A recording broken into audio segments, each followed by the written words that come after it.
जीव हमारी जाति है, मानव धर्म हमारा। हिंदू मुस्लिम सिख ईसाई धर्म नहीं कोई न्यारा।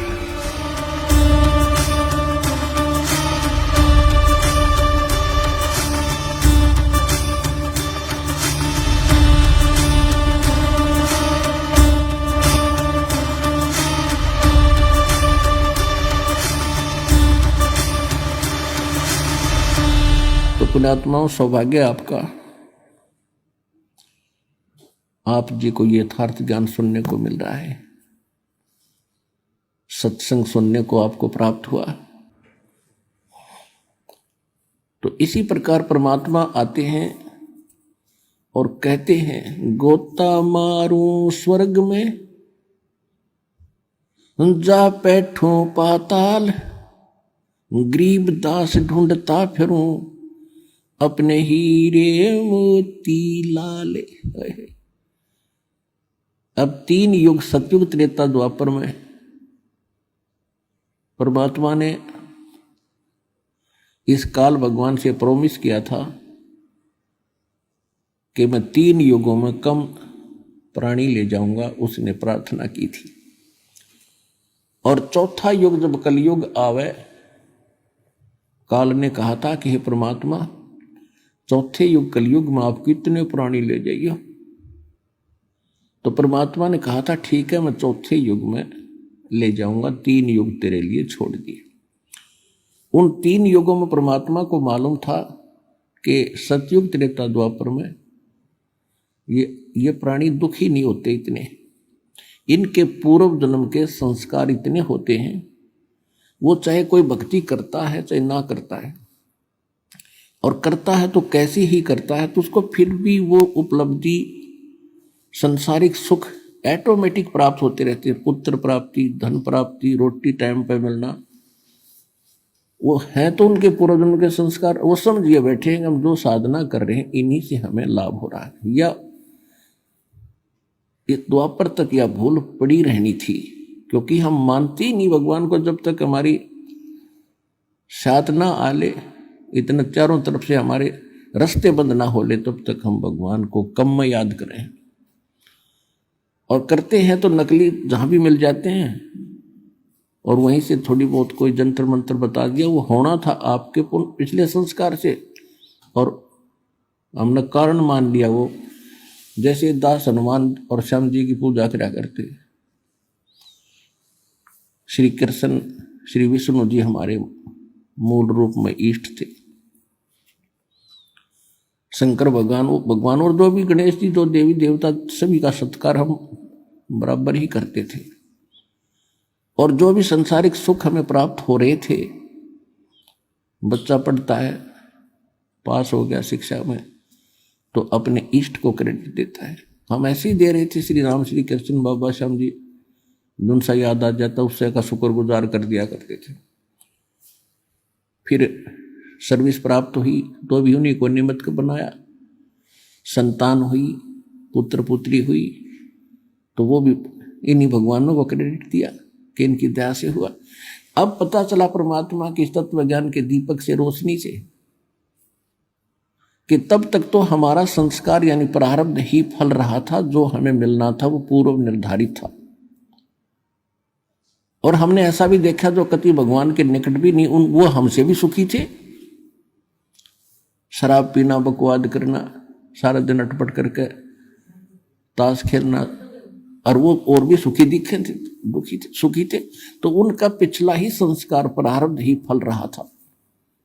और अब पता चला परमात्मा के ज्ञान से कि ये ब्रह्मा विष्णु महेश हमारे संस्कार में परिवर्तन नहीं कर सकते। केवल कबीर परमात्मा जो समर्थ है, परम अक्षर ब्रह्म है, सत्यनारायण है, अविनाशी परमात्मा, यही हमारे बुरे संस्कार का नाश करके और शुभ संस्कार लिख देते।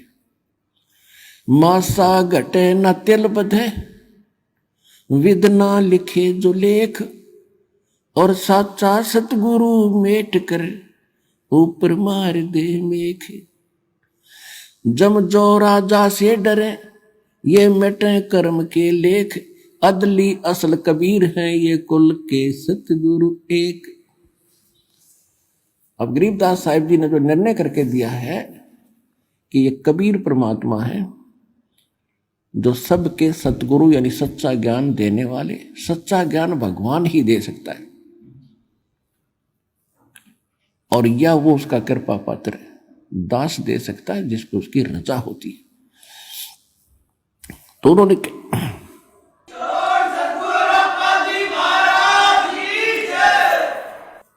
तो उस परमात्मा के कृपा पात्र आदरणीय गरीबदास साहिब जी ने दिया, वो ये सिलेबस लिखकर चले गए। अब इस दास को टीचर बनाकर भेज दिया। अब ये सिलेबस आपके लिए कति सरल कर दिया है दास ने, कति सरल कर दिया। 9 मन सूत उलझिया ये ऋषि रहे जख मार, और सतगुरु ऐसा सुलझा दे भाई उलझे न दूजी बार। अब ये दातम मार्ग, ये सभी सदग्रंथ, पवित्र ग्रंथ, पवित्र पुराण, पवित्र कुरान, पवित्र गुरु ग्रंथ साहिब, पवित्र वेद, पवित्र गीता, ये हमारे लिए पहाड़ था। और संत और सतगुरु के सामने तो ये एक महापुरुषों के लेख और सिंपल सा ज्ञान है जिसको हम समझ नहीं सके थे। तो इसलिए टीचर की आवश्यकता होती है कि विद्यार्थियों को ऐसे सिंपल वे से समझावे जो आसानी से समझ जाए। तो आज दास पे कृपा हुई परमात्मा की कि आपको ऐसे सरल भाव से समझा दिया, अशिक्षित भी समझ जाए ना, पढ़े लिखे की तो बात तक तो आप तो एजुकेटेड हैं। और फिर भी जो इतना ज्ञान समझकर, इतनी बात, सारा प्रमाण देखकर, और कोई संत या कोई उनका शिष्य वहां से नहीं हटता है काल की पूजा से, तो भक्ति उद्देश्य लेकर वो जीव नहीं गया वहां पर। जो भक्ति उद्देश्य लेकर किसी संत के पास गए हैं या कोई संत बना है, इस ज्ञान को सुनकर वो अब भी आनाकानी करता है, तो उसका कोई उद्देश्य अन्य है, महिमा की भूख है या कोई उसके कर्म में चूक है। नहीं तो परमात्मा कहते जानबूझ साची तजय और करे झूठ तने, और ताकि संगत है प्रभु सौपन में बिना। इतने प्रमाण देखकर आत्मा नहीं हिलती, तो पत्थर हो गया, वो इंसान नहीं रहा, या फिर जानबूझकर बकवाद कर रहा है। तो कहते इसे ऐसे व्यक्ति के तो सौपन में भी साथ ना हो, संग ना हो, नहीं तो वो आपने भी डबो देगा। तो परमात्मा कहते हैं ये ज्ञान देने के लिए स्वयं आते हैं और फिर इस कलयुग में अपना दास इन्होंने भेजना था। ये तो अब मोक्ष टाइम आ गया, भक्ति काल शुरू हो गया। सन 1997 से वहाँ 5505 वर्ष कलयुग बीत चुका है, और उसके बाद ही ये तूफान आया है सत्य भक्ति का। संघर्ष भी खूब करना पड़ा पुण्यात्माओं, क्योंकि काल भी अपने एडी चोटी का जोर लगा रहा है कि कोई रामपाल के पास ना चला जा, वहां चलेगा तेरी पोल खुली और फिर झांकेगा नहीं तेरी ओर। और परमात्मा ने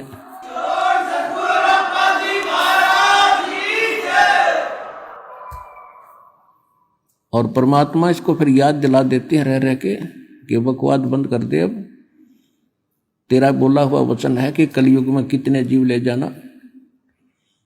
लेकिन ये फिर इसने एक और गुंडी अड़ाई थी बीच में, कहा था कि परमात्मा आपका ज्ञान मानना वो आपका, और मेरे ज्ञान, मेरे काल के दूतों के ज्ञान को स्वीकार करके जो भक्ति कर रहा है वो मेरा बना रहे, बाई फोर्स ना ले जाना। तो परमात्मा को भी मालूम था जब तक इनको ज्ञान नहीं होगा तो मेरे कैसे होंगे, वो भी तथास्तु कर दी थी। अब ठीक है, अब आप देख रहे हो परमात्मा ने ज्ञान का तूफान ला रखा है। भाई बहन, बुजुर्ग, माता बहन, भाई, बच्चे ले लेकर पुस्तक एक परमात्मा के पोस्टमैन की तरह घर घर जा रहे हैं, उनके बच्चों तक संदेश पहुंचा रहे हैं, उनकी गालियां खा रहे हैं। कोई जेल में डाल देता है, कोई पत्थर मारता है, कोई धमकाता है, कोई खुरकाता है, लेकिन ये परवाह नहीं करते, क्योंकि इनको मालूम हो गया कि इन्होंने भांग पी रखी है।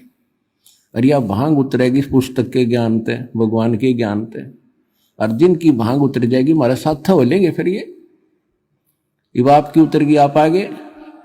अब आपकी भांग उतरी तो यहां आगे